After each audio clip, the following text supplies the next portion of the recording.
Any idea? Well, properties are just statements. True statements.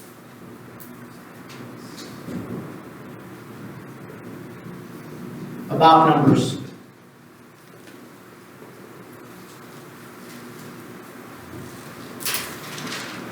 So, like I said, this is something that you've probably done before, but we're going to talk about true statements about numbers and relate them to our basic operators, which are addition, subtraction, multiplication, and division. So we're going to talk about specific things. The first kind of properties that we're going to talk about are something called commutative.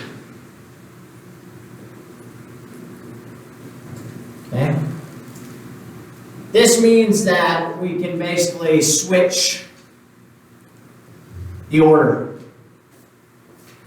Now, a lot of these are the first two things that we're going to talk about. The first two main words are kind of the same thing, or in a sense show.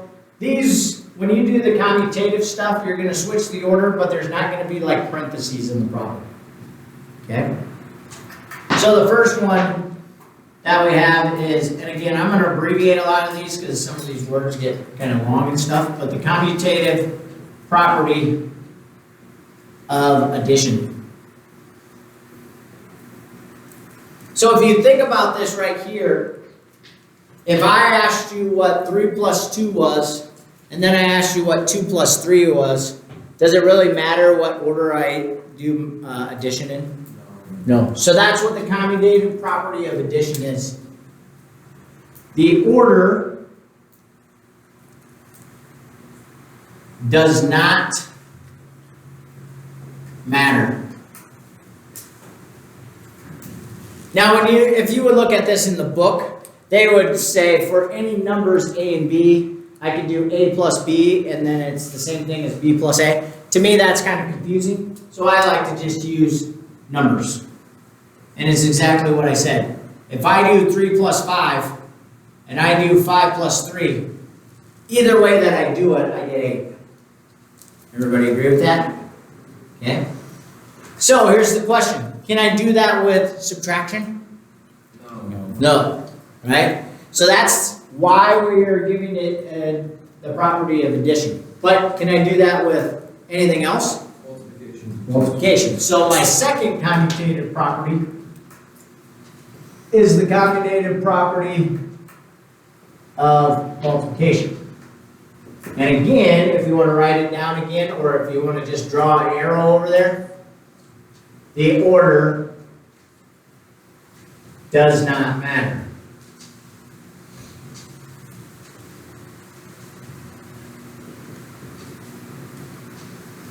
Okay?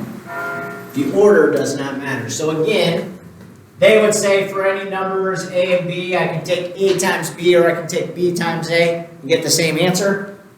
I'm going to do it with numbers. I can take 7 times 3 and I can take 3 times 7, but either way that I do it, I get 21.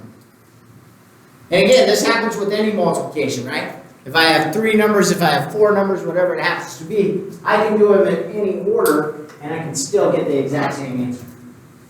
So, can I do this with division?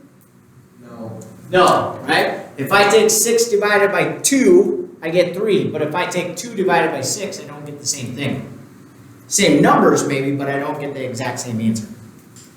Everybody agree? Okay, so commutative, just flipping them around. Switching spots. The second kind are associative properties. This is basically grouping things in a different order. Group numbers with, how would I group the specific numbers to tell everybody how I want to do a problem?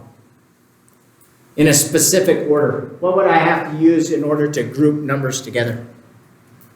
So you would do that part of the problem first. What would you do? Yeah. So I'm going to group numbers with parentheses. So anytime that you see, that's what the basic difference between the associative property and the commutative properties are. is how I group them together and put them in parentheses. Now, when you abbreviate this, just be careful, right? We don't need the first part, right? So, can I do this now again? What operations can I do this with? Multiplication. Anything else? Addition. Exactly right. So, the two that we already talked about, we can do here again. So, associative, but I'm going to abbreviate it with the OC and not just the first part. Property of addition says that, again, they're going to say with numbers A, B, and C, I'm going to use actual numbers because it makes more sense to me. So, if I do 2 plus 3 plus 4, what would I get here? 9, right? I got to go inside parentheses first. That's why we use parentheses. But if I would regroup them and say 2 plus 3 plus 4, do I get the same thing? Yep. Yeah, because now I get 7 plus 2, which is still 9. Right? But see how the parentheses makes me do the problem in a different order? Why would I use parentheses in addition? Or why would I do this property, or you do this property probably, but when would you do this? When numbers maybe are, you have a bunch that are like tens, you know, like 10, 30, 40. I could group all those together and make it easier, okay? So the other one again then is, but can I do this with subtraction? No, right? 2 minus 3 minus 4, or 2 minus 3 minus 4, it still doesn't work. So the second one is the associative property of multiplication. And again, basically it's just the same thing, but now I'm using multiplication. So 2 times 3 times 7 is equal to 2 times 3 times 7. And they probably actually put brackets around this one. But if I take here, I would get 6. 6 times 7 is 42, right? If I did this over here, I'd get 21, but 21 times 2 is still 42. So I get the same answer. Make sense? So, the only difference between the two really is in the associative, I use parentheses to group them together. Okay. The next thing that I talk about, or they talk about in this section, are identity properties. How do you identify things? How do we know who that is in the back corner?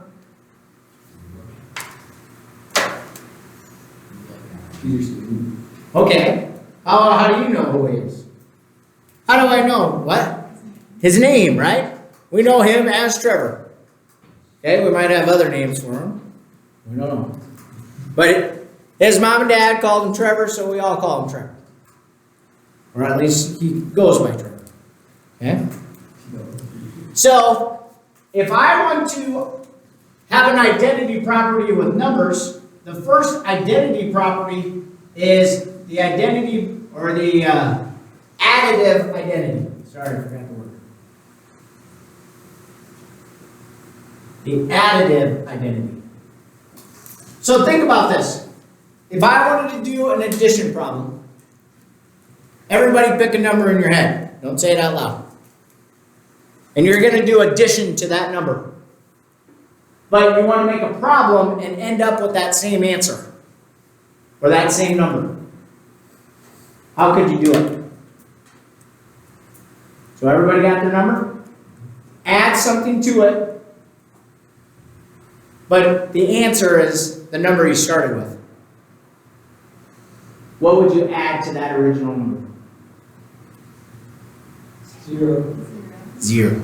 So the additive identity says any number plus 0 equals your original number.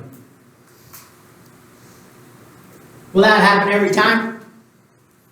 Did all of you get the same number when you added it to 0? It better have, right? So, my example. 16 plus 0 equals 16. Doesn't matter. And again, I can flip-flop these two and say 0 plus 16, and I still get 16. Okay.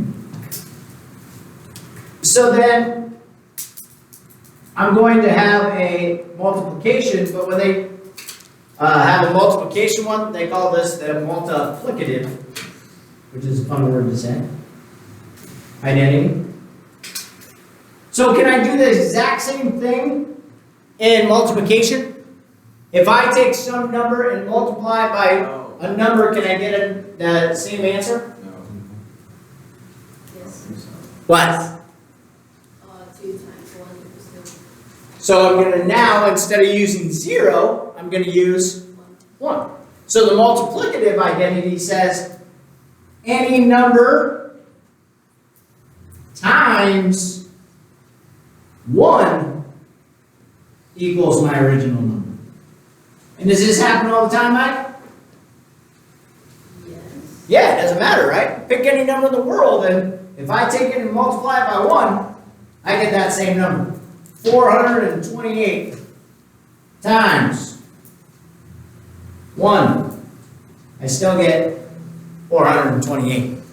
So again, you guys could have all picked your own number.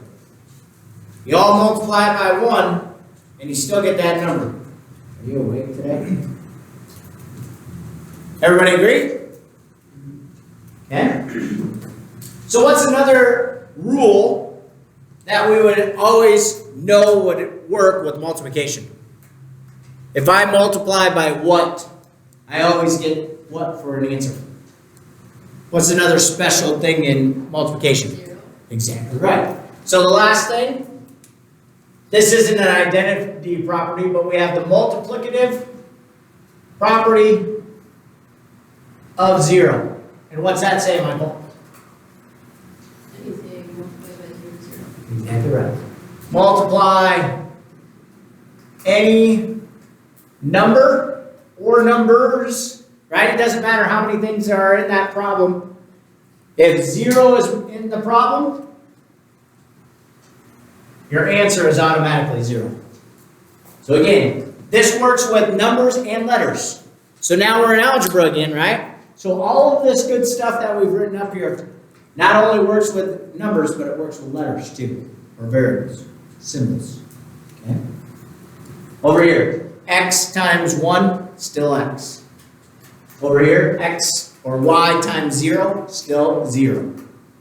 If I have, oh, we did that one. Y plus 5 and 5 plus y, they're still the same thing. Because y would be the same thing.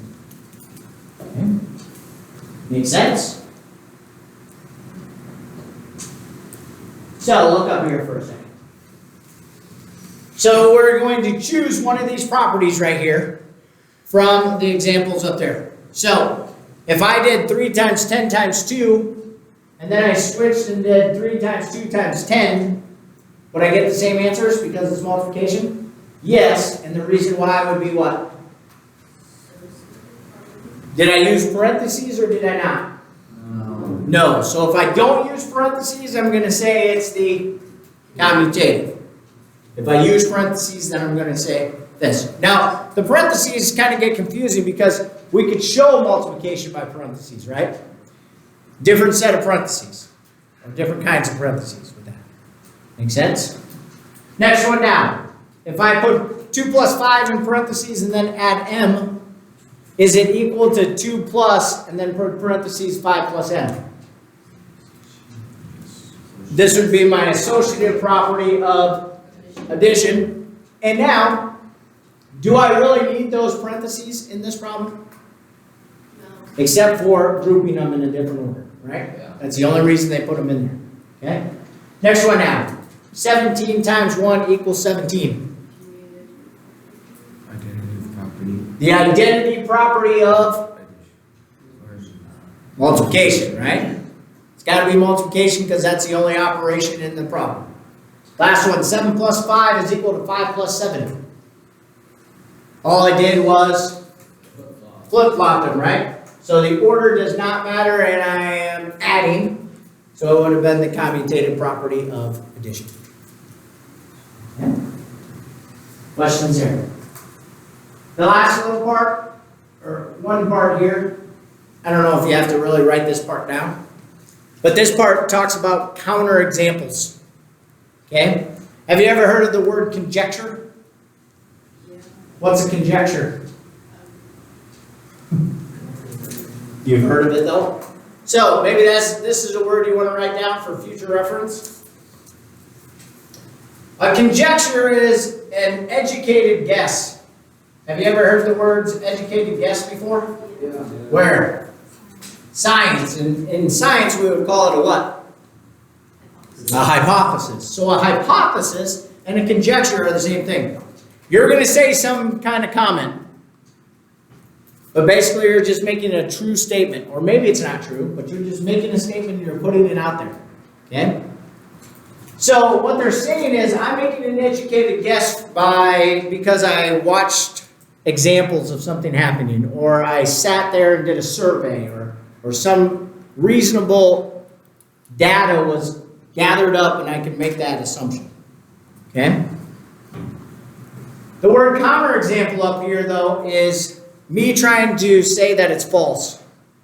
Showing an example that proves the problem wrong. What's the easiest way for me to prove anybody wrong? Or say, whatever you said to me wasn't true. What's the easiest way for me to do that? By doing the problem. Say it By again. doing the problem. Okay, I could do the problem and show you that the problem was wrong. What else? What's one word that it would make everything not true? Subtraction. So what's a word, though, that would use that? What could I say if I told you that a basketball was purple? Now, I know we could have a purple basketball, but most of the time it wouldn't be, right? You would say what to me? It's orange. Okay, so he got specific. But couldn't I just say the basketball is not purple? So if you ever are asked about a counterexample, the easiest way to do a counterexample is use the word not. The grass outside is black. It's not black. That's my counterexample. Okay? Again, that's more of a geometry term, but we just want to introduce it. Okay? The last thing that we talk about in this section, though, is simplifying algebraic expressions. What's this mean to you? What's that word, or those words mean to you right there? What does simplifying mean? Say it again. Make it more simple, okay? We're going to try to make it as small as we possibly can. Exactly right. What is an algebraic expression? We've talked about this before. What's an expression? A problem that doesn't what? Have an equal sign. Exactly right. So we're going to make problems as small as we can that don't have an equal sign. All right? So in a sense, this is making problems smaller. These, today especially, you probably can't actually get a one number answer. So don't anticipate like 7 for your answer. Alright? You're just trying to make it as small as I possibly can. So we're using these properties that we introduced, but we're going to try to make it even smaller. So if I had this 5 times in parentheses 3 times r, can I group something here together in order for me to do it? Can I do any of this part of the problem? What did I tell you earlier? Maybe I didn't tell you guys. Here's a big thing. Put a big star here in your notes. I can multiply anything together. So are there anything or any pieces of that problem right there that I can multiply together?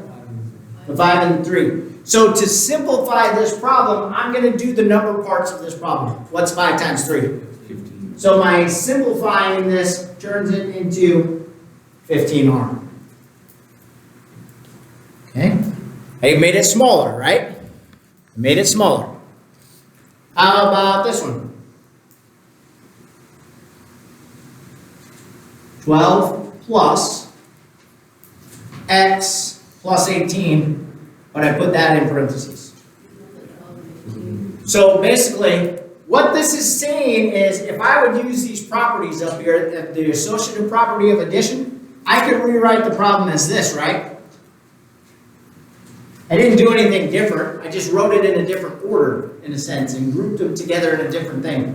So now can I do 12 plus 18 like Michael said? Yes. What do I get? 30. But don't forget to write down the plus x part. And now this is my entire answer. Okay. Do I know what x is? No. No. If I would know what x is, then I could simplify even more. I could stick something in for x and simplify. Okay? Last one up there. What would we get?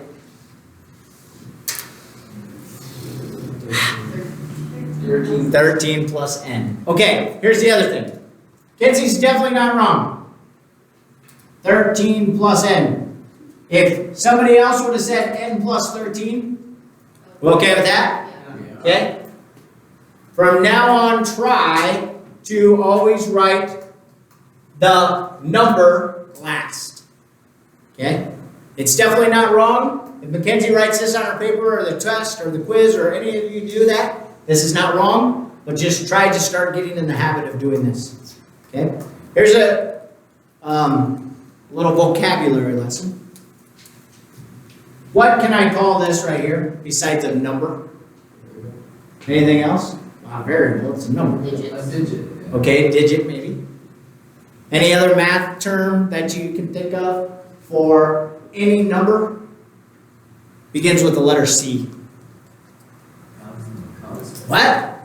Yeah, awesome. So, if you ever hear the word constant, they're talking about the number that's all by itself at the end of the equation. So, yes, this is a constant, but if we can get used to writing it in this order, it's always going to be at the end. That makes sense? Okay? What about if I have a number out in front of a variable? So I did multiplication to this. What do I call this for? Vocabulary term. Begins with a C also. Don't say constant again. I knew you were going to, weren't you? Any idea what a number is called that's in front of a variable?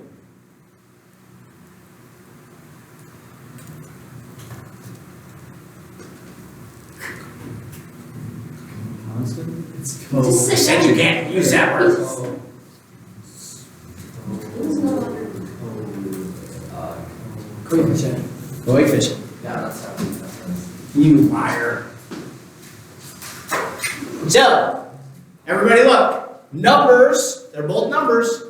Number all by itself at the end, constant. Number in front of a variable, always called the coefficient. Okay? So here's one more thing before we stop. Is there a coefficient in front of n? No. Yes. No. No. No. There isn't anything with it. What can I always multiply something 0. by? 1. To get that number, right? So, here's kind of a weird thing. I can always put a 1 in front of every single variable, but usually it doesn't happen. But it's always there, because if I take 1 times n, I still get n, right? Make sense? So there's always a coefficient of 1 in front of every variable. Okay? Questions in general?